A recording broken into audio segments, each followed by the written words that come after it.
for $5,000 for a video. But this was when I was like 19. I was like, double it. And I'll walk outside and I'll give it to a homeless person. And they're like, no, you won't. And I was like, double it. And I was like pacing around my neighborhood for 3 hours convincing this guy, like on the phone, just double the money. I promise the video will go viral and I'll give it to homeless person. I was like, $10,000 just looks better in a title. It'll get more views. I promise your app will do better. A lot of times people, oh boy, it's like they think their videos are better than they are, honestly.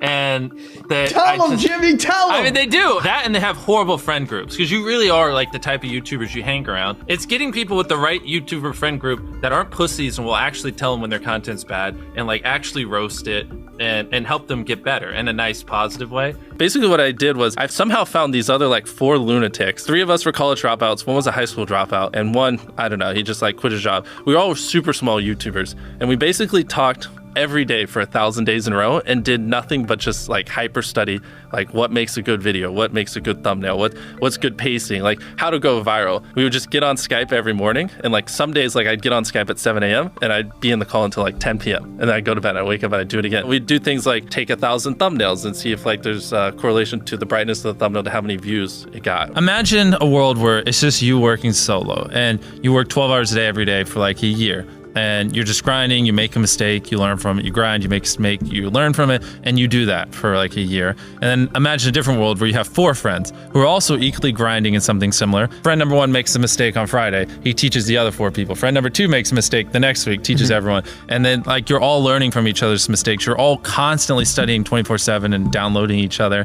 Like after a year, you're like 2 years ahead of the guy who was just solo. Do you frequently go that far out of your way to capture the thumbnail? Yeah, I mean, of course, everyone should. If people don't click, they don't watch. So you want to give them something to click. Something a lot of people forget is like unsuggested on phones, thumbnails are really fucking small. So like people are editing thumbnails full blown on their computer. And when you shrink it down, you can't see. We try to all around be above the rest. Anyone can clickbait, but do you actually like deliver on it? We say we put 100 million Orbeez in the backyard, we put 100 million Orbeez in the backyard. Your title and thumbnail set expectations. Like what you're saying is like, I like bananas. And what you need is bananas are the best goddamn food on the planet. Like that's the type of opinion you need. Like you need something like how to get 100 million views on YouTube, or not even that, that's not strong enough. You need something that makes people go, what the fuck? What the fuck did he say in that video? What the fuck?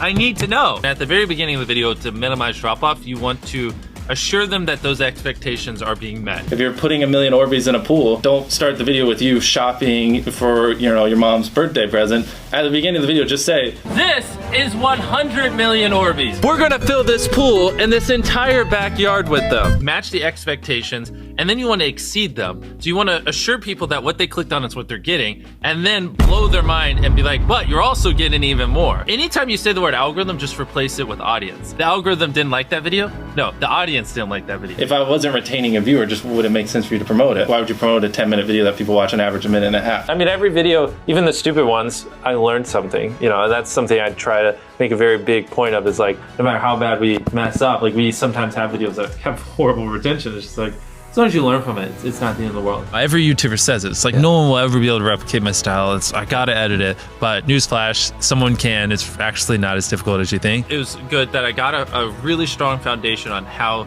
YouTube works and how the style of videos I wanted and everything before I scaled up a team, if that makes any sense. I just want to make sure that's clear, because I've seen people try to build the team without foundation and knowing how to do well. I know that if we film this video, it will do well, just because I've spent a decade of my life hyper obsessing over YouTube and I have a good pulse on it. But if you didn't have that, then you wouldn't know. Like, you wouldn't be able to spend $4 million on a Squid Game, because you might lose $2 million and then you can't pay your people. But of course, yeah, if I didn't have these people, I couldn't do half the stuff I do. For the last like 8 or 9 years, like every dollar I've made, I just spent it the next month on content. And I just did that every single month, and it just kept getting bigger and bigger, and here we are. Since I was 13, there probably hasn't been a single hour that's gone by that I've been awake where I haven't thought about YouTube. Like, I'm just focused on making the best videos possible, period. I don't care about making money. I don't care about time. I don't care about anything. I just want to make the best videos on the planet. Literally all the algorithm does is reflect what the people want to a T.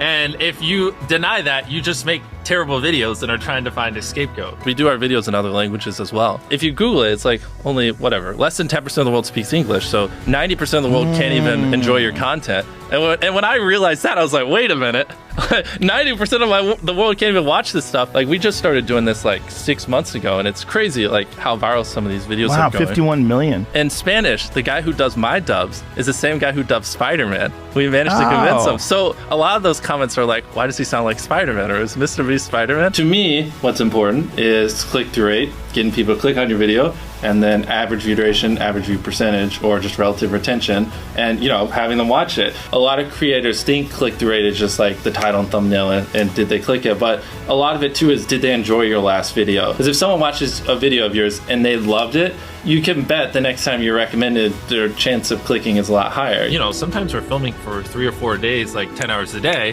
30, 40 hours of filming plus months of setup, whereas most creators probably film for a couple hours and set up for a day. Outside of just filming, we brainstorm video ideas, relentlessly, hours every day. By always doing all those things, it just distinctively sets it so far apart that it's basically, in my head, it's like, why would you not watch it? Viewers aren't stupid. They can tell when you half ASS, I don't know if I'm allowed to curse, a video, or if you really put in effort. And if they can tell you're putting in a lot of effort, they're gonna be more likely to click on future videos. And that snowballs. And because once you build that trust, they get to a point where it doesn't matter what you upload. They just know it's high effort and they just know it's great. And they're just conditioned just to watch because you have a good track record. And so with filming, it's just like trying to make sure we're doing everything we can, no matter how expensive it is, no matter how much time it takes, to make the best video possible. A lot of people, if they gave away 100 grand, they would make a huge deal about it. But sometimes we're just like, yeah, here's 100 grand. Thanks for watching, bye. Doing it that way makes it more fun and just more interesting. So I like to keep a little bit of it mysterious because I think that's what people enjoy. A lot of people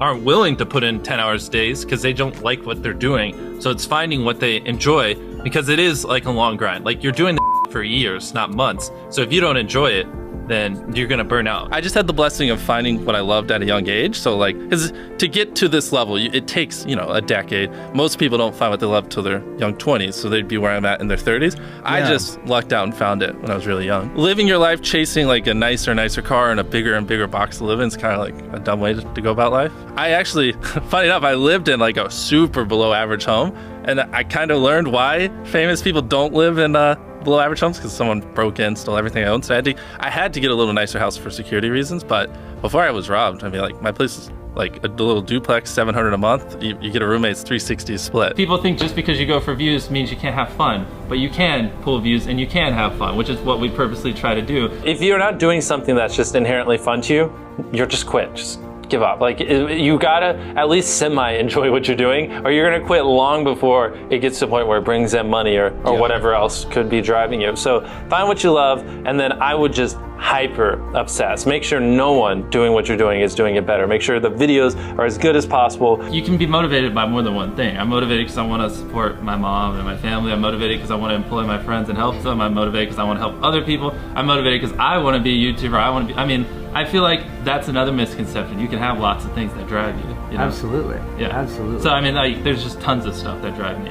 And everything drives me to wanting to be a YouTuber, so I kind of obsess over it. For the people that are willing to be coachable, I would say just education. There is a lot of misinformation out there that people live and breathe by, the weirdest stuff. I gotta upload at midnight on Wednesdays or my videos don't do well. It's just dumb stuff like that just, they don't realize how badly they're handicapping themselves. Some minor tips I could give is if somehow you could have a payoff at the end, then more people are gonna watch to the end just to see what happened. Whichever one of these 456 people survives the longest wins 456 grand. Cut out all dull moments, try not to over-explain things. If a camera just sits on me and I'm just talking for 20 seconds, it doesn't hold retention as well as, maybe me talking and other footage popping up. It's much easier to get 5 million views on one video than 50,000 views on 100 videos. It takes way less effort to get 5 million views on one video. Back then, which I think small YouTubers should do, is I would reply to every single comment. And so I think a few people caught on that I would always reply. And so some people would just be like, I wonder how long it'll take for him to reply. So that was a lot of my comments when I was smaller, but at least it kept him coming back. In your analytics, and most of you probably know this, audience retention. You can see where people click off. Just literally go through your last 50 videos, write down where everyone clicked off, and then just don't do those